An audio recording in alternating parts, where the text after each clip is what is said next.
Bismillahirrahmanirrahim. Assalamualaikum warahmatullahi wabarakatuh. Baik, di kesempatan kali ini kita akan bahas tentang syarat-syaratnya jamak takdim dari kitab Safinatun Najah. Qala musannifu rahimahullahu ta'ala wa nafa'ana bi ulumihi fid dharaini amin. Faslun.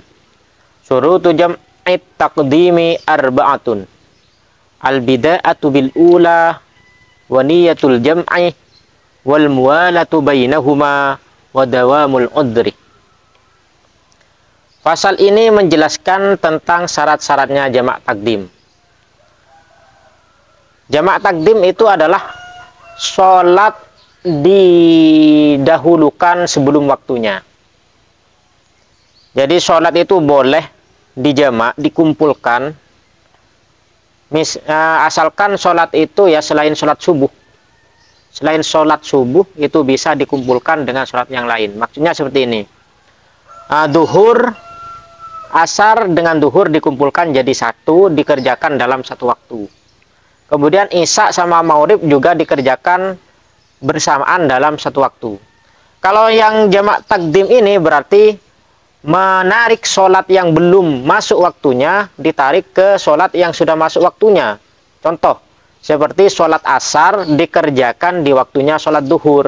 Namun di sini ada syarat-syaratnya, yaitu harus dalam bepergian ya, perjalanan yang sudah keluar dari batas desa dan jaraknya itu masa kurang lebih 80 kilo, 80 km. Jaraknya kurang lebih 80 km untuk bisa diperbolehkan jamak. Dan tujuan perjalanan tersebut itu tidak boleh bertujuan maksiat. Harus tujuan yang memang diperbolehkan seperti berdagang atau mengunjungi kerabat, atau ya pokoknya bukanlah untuk berbuat maksiat tujuannya. Niatnya bukan untuk berbuat maksiat. Maka kita diperbolehkan untuk jamak. Jamak itu ada jamak takdim, ada jamak takhir. Untuk penjelasan jamak takhirnya mungkin nanti di pembahasan berikutnya. Sekarang kita akan bahas yang jamak takdim. Jamak takdim artinya menarik sholat yang belum masuk waktunya ke sholat yang sudah masuk waktunya. Asar ditarik ke waktunya sholat duhur. Jadi sholat asar dilakukan di waktunya sholat duhur. Sholat isya dilakukan di waktunya sholat maghrib. Semisal kita perjalanan ya dari kota Pamekasan ke Surabaya. Ya, ke Surabaya karena mungkin ziarah wali apa seperti itu, dan kebetulan pas waktu masuk sholat duhur dia singgah di Bangkalan di Martajasa di Syekhona Khalil, singgah di sana mereka sudah masuk waktu duhur. Agar nanti ketika sudah masuk sholat asar tidak usah sholat, maka sholat asarnya itu ditarik ke sholat duhur dengan niat usolli fardhu zuhri arba rakaatin majmu'an bil asri jam'a takdimin arba rakaatin makmuman fardhu lillahi ta'ala. Kalau jadi makmum, kalau jadi imam ya imaman.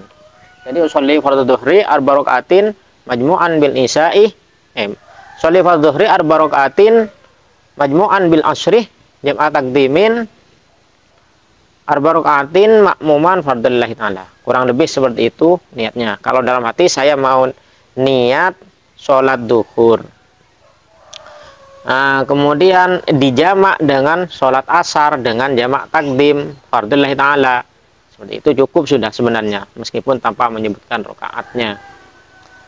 Sebenarnya niat jamak takdim itu bisa dilakukan juga di pertengahan ketika kita sholat.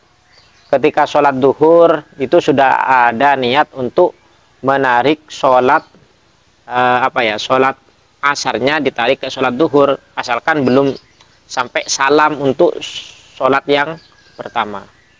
Nah, di sini ada syarat-syaratnya, diantaranya arba'atun al-bida'atu bil ula. Syarat-syaratnya jamak takdim itu yang pertama al-bida'atu bil ula. Harus sholat dengan sholat yang lebih awal. Artinya kalau duhur dengan asar, maka sholat duhur dulu, baru asar.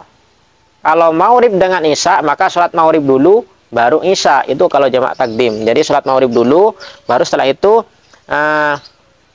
kita niat ya, boleh niat di awal atau di pertengahan sholat yang pertama asalkan belum salam. Wa niyatu fiha. Nah, ini. Wa niyatul jam'i fiha, dan niat jamak fiha dalam sholat yang pertama.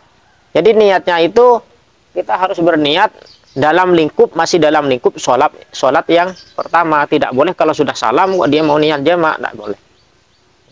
Jadi sejak awal ataupun di pertengahan ataupun di akhir, asalkan belum assalamualaikum, belum selesai sholat yang pertama, itu boleh niat untuk menarik sholatnya, sholat asarnya mau ditarik ke ke sholat duhur atau ke sholat maghribnya. Untuk niat sholat maghribnya sebenarnya tidak apa-apa, sholat niat biasa, sholli fardhu dhuhri arba rakaatin fardhullahi ta'ala, sholli fardhul maghribi salah sokatin makmuman fardhullahi ta'ala, atau mustaqbilal qiblati adaan makmuman fardhullahi ta'ala, seperti biasa. Namun di pertengahan sholat itu ada niat dalam hati untuk menarik sholat yang berikutnya, sholat isya ke maghrib, sholat asar ke duhur, itu juga boleh seperti itu. Nanti ketika kalian sudah selesai sholat maghrib atau sholat duhur, mau sholat asar atau isya, tinggal usolli fardhul isya'i arba rakaatin majmu'an bil maghribi fardhul lillahi ta'ala, atau makmuman imaman fardhul lillahi ta'ala. Kalau asarnya usolli fardhul asri arba rakaatin majmu'an bid duhri arba rakaatin mustaqbilal qiblati adaan makmuman atau imaman fardhul lillahi ta'ala. Saya niat sholat asar 4 rakaat dijamak dengan sholat duhur dengan jamak takdim menghadap kiblat, sholat ada fardhu karena Allah Ta'ala. Seperti itulah kurang lebih niatnya. Jadi dengan adanya niat saya mau saya mau sholat duhur, ditarik ya dengan jamak takdim, atau saya niat sholat duhur dengan jamak takdim dijamak dengan saya niat sholat asar dijamak dengan sholat duhur dengan jamak takdim fardhu karena Allah Ta'ala. Seperti itu. Itu sudah cukup. Kalau makmum ya makmuman, kalau imam ya imaman. Terus syarat yang ketiga adalah wal muwalatu bainahuma. Harus cepat-cepat. Artinya setelah sholat yang pertama langsung sholat yang kedua. Tidak boleh santai-santai. Jadi sholat maghrib dulu masih rokok-rokokan, ngobrol. Baru setelah itu sholat yang isya. Tidak boleh. Atau sholat duhur masih nyantai-nyantai, kemudian baru sholat asarnya. Jadi harus setelah selesai sholat duhur langsung ke asar. Setelah selesai sholat maghrib langsung isyanya dikerjakan dengan jamak takdim. Yang terakhir wadawamul udri. Ketika kalian melaksanakan sholat yang kedua, udurnya di situ masih ada, yaitu apa? Udur perjalanan biasanya ya, udur dalam perjalanan. Jadi perjalanannya itu belum nyampe ke rumahnya, belum nyampe ke rumah. Kalau sudah nyampe ke rumahnya, maka itu tidak boleh seperti itu.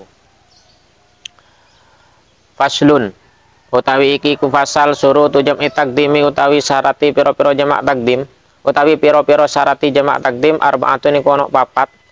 Al bida'atu bil ula. Al bida'atu yaiku ngawiti salat bil ula kalawan salat kang pertama. Wa niyatul jam' ila niat jamak fiha indalem bida'atul ula. Wal muwalatuh lan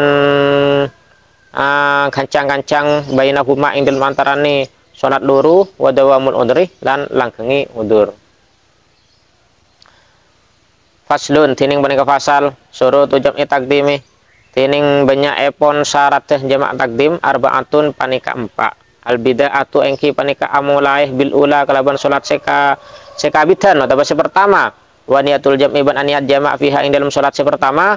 Wal muwalatuh ban cepat-cepat bainahuma ing dalam antarana salat dua, salat pertama ban salat kedua.